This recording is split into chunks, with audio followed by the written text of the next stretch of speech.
네, 이규혁, 장시호, 김동성 불편한 인연. 이현주 위원님, 사실 뭐 장시호 씨도 알겠고, 그런데 지금 왕년의 그 빙상 스타들 이규혁 씨와 김동성 씨 그리고 장시호 씨, 이 세 사람이 무슨 불편한 인연이 있었던 이게 겁니까? 보니까요, 그러니까 동계 스포츠 영재센터 이게 이제 장시호 씨가 만들었지 않습니까? 삼성으로부터 16억 원을 지원받아서 이제 문제는 이게 이제 문제가 돼서 지금 재판에 이제 진행 중이거든요. 근데 문제는 이 그 동계 스포츠 센터를 만들면서 저 빙상 스타인 이규혁 씨가 여기 전무로 참여를 했어요. 네. 근데 이제 지금 현재로서는 재판이 진행하면 이게 책임 문제가 있습니다. 왜냐하면 장시호 책임이냐 이규혁한테 책임이 있느냐. 결국 이 책임에 따라서 어떤 횡령의 어떤 그런 죄형이 달라지죠. 근데 지금 이제 장시호 씨 같은 경우는 자기는 이모인 최순 씨가 하라고 했기 때문에 어쩔 수 없이 했다라고 해서 모든 혐의를 일단 최순 씨한테 넘겼어요. 근데 문제는 이 이규혁 씨 같은 경우는 장시호가 다 했다 모든 것을 이렇게 그냥 증언을 하고 있는 것이거든요. 더군다나 이제 과연 그럼 이 영재센터라는 아이디어가 어디서 나왔느냐 이렇게 하니까 오늘 이규혁 씨의 이야기를 한 게 우리 쇼트트랙의 이제 스타 김동성 씨가 있지 않습니까? 김동성 씨, 장시호 씨하고 좀 아는 모양이에요. 네. 두 사람의 이제 관계가 조금의 불륜 관계다 뭐 이런 관계가 있으면서 김동성 씨가 아이디어를 줘서 그걸 만드는 것이 아닌가라고 느꼈다. 이렇게 또 이제 법정에서 폭로를 한 거예요. 네. 이제 그러다 보니 결국 이 세 사람과의 관계가 그러면 이게 복잡하게 얽혀진 거죠. 그러니까 네. 이 동계 스포츠 영예산 만들면서 실제로 이제 장시호 씨가 주도를 했지만 거기에 이규혁 씨 같은 책임을 또 장시호 씨한테 넘기고 또 첫 번째 이 아이디어를 또 김동성 씨한테 넘기고 등등 이런 복잡한 서로 간의 책임 공방 이게 이제 어제 재판에 상당히 진행이 됐습니다.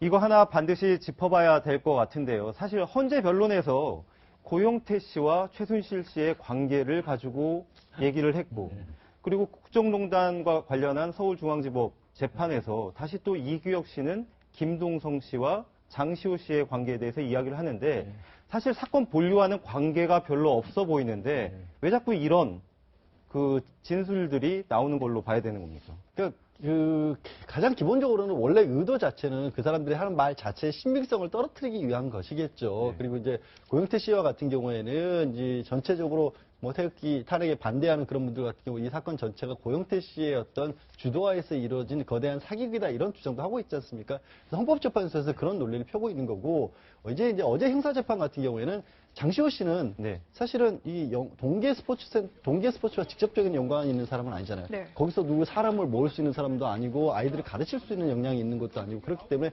누군가 반드시 그 스포츠 센터와 관련된 직접적인 일을 할 사람이 있어야 되는데 그 주도원 역할을 받았던 것이 법원이 보기에 지금 이규혁 씨가 아닌가라고 보고 있는데 이규혁 씨는 거기서 빠져나가기 위해서 나 말고 원래 이거를 다 만들었던 사람이 있고 그 사람이 김동성이라는 사람을 얘기를 하면서 그러면 왜 그럼 두 사람을 이렇게까지 해야 하느냐에 관해서 자기의 말의 신빙성을 높이기 위해서 두 사람이 굳이 그렇게까지 저도 말을 해야 되는지 모르겠는데 그냥 김동성 씨랑 먼저 했다라는 얘기만 해도 좋을 것 같은데 어떻게 보면 자기 말의 신빙성을 높이기 위해서 특수한 관계라서 원래는 두 사람이 이거를 하려고 했던 건데 관계가 멀어졌고 나는 이미 짜있는 구조 속에 뒤에 들어가서 그냥 실무만 했을 뿐이다. 이런 식의 주장을 한 것입니다. 네. 이 전체적인 구조가 지금 얘기하듯이 바로 서로 빠져나가기 위한 작전이에요. 그러니까 무슨 얘기냐면 이규혁 씨는 자 이규혁 씨가 거기 전무 아닙니까? 전무에서 실질적으로 그러니까 장시호 씨 주장에 따르면 실질적으로 뭐 금전 관계나 이런 걸 이규혁 전무가 거기서 그 다 결제하고 그랬다는 거거든요. 근데 장시호 씨 얘기는 그게 아니고 그러니까 자기는 하여튼 거기에 그 별로 크게 관여한 것이 없고 이규혁 전무가 다 했다는 것이고 이규혁 씨에게는 그게 아니고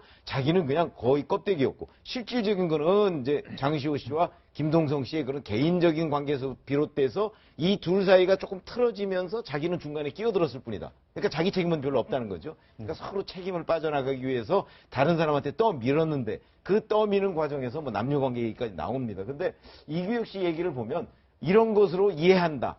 이런 것으로 보인다. 뭐 되게 그런 거예요. 그러니까 기자들이 얘기하는 팩트라기보다는 자기의 인식을 많이 얘기하고 있어요. 그렇게 따지면 저는 법정에서 저런 것들이 얼마나 받아들여질까 싶어요. 그러니까 거기서 객관적인 증거라는 게 중요하잖아요. 그런데 이거는 자기는 이렇게 알고 있다, 뭐 이렇게 보이더라, 뭐 전부 이런 식의 얘기예요. 그래서 다소 부정확해 보인다 하는 느낌을 제가 받습니다.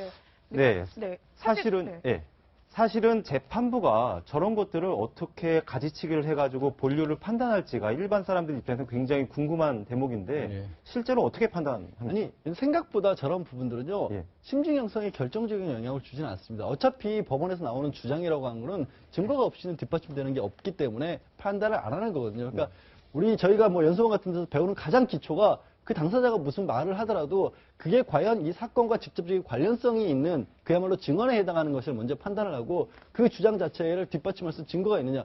빨리 본류라고 해서는 김동석 씨와 장시호 씨의 관계가 어떤 것이라고 상관없는 거잖아요. 실제로 이규혁 씨가 무슨 일을 했느냐가 더 중요한 거고 네. 그거를 뒷받침하는 증거가 얼마나 있느냐가 중요한 것이기 때문에 그래서 아까 처음에 말씀드린 것처럼 굳이 저런 얘기까지는 안 나와도 좋았을 것 같다라는 씁쓸한 생각이 드는 거죠. 네. 네. 그러니까 이 동계 영재센터 이야기 처음 나왔을 때 그랬었잖아요. 이규혁 씨 같은 경우는 이제 전무로 참여하면서 조금 이제 비판을 받았고 김동성 선수는 나 이거 뭔가 좀 불투명한 것 같아서 나 안 했다라고 해서 좀 비교가 되긴 했었는데 그렇죠. 일단은 저희가 김동성 씨 측 이야기도 좀 들어볼 필요는 있을 것 같아요. 근데 김동성 씨 같은 경우에는 사실 그 좀 이상하다라고 해서 발을 담그려다가 말았다라고 얘기를 하고 있거든요. 그래서 뭐 강릉시청에 뭐 감독으로 가려다가 안 갔다 뭐 여러 가지 얘기가 있었는데, 근데 그 부분이 좀 그런 게 있어요. 보면은 사실 장시호 씨가 그 전부터 연예계나 체육계 인사들과 가깝게 지낸 사례가 많았고요. 가깝게 지내면은 또 주변에서 이상하게 볼 정도로 좀 친분 관계가 좀 있어 보일 때가 있었다고 합니다. 그래서 그거를 다 연인 관계다라고 말하기엔 좀 어려운데, 이규혁 씨 입장에서는 어떻게든 간에 자신이 뒤집어 쓸 수 있는 내용을 좀 버리고 좀 빠져나가고 싶기도 했을 것 같고요. 또 한편으로 보자면은 혹시라도 이것이 이게 어떤 최순실 씨와의 관계는 좀 있지 않을까 하는 생각도, 그런 의혹도 없지 않아 있습니다. 왜냐하면은 결국에는 지금 장시호 씨가 검찰 수사라든지 이런 데서 이모인 최순실 씨한테 모든 책임을 다 떠넘기고 본인은 빠져나가고 있단 말이에요. 그러면서 보자면은 최순실 씨가 오히려 이렇게 저격을 한 게 아닌가 이런 생각도 없지 않아 있습니다. 네. 네. 자, 좀 누군가는 좀 책임지는 이야기를 좀 이렇게 핑계대지 않고 했으면 좋겠다 이런 생각이 드는데요. 자, 마지막 이야기 지금 광화문 이 스튜디오 밖에서 벌어지고 있는 이야기입니다. 주제를 보시죠.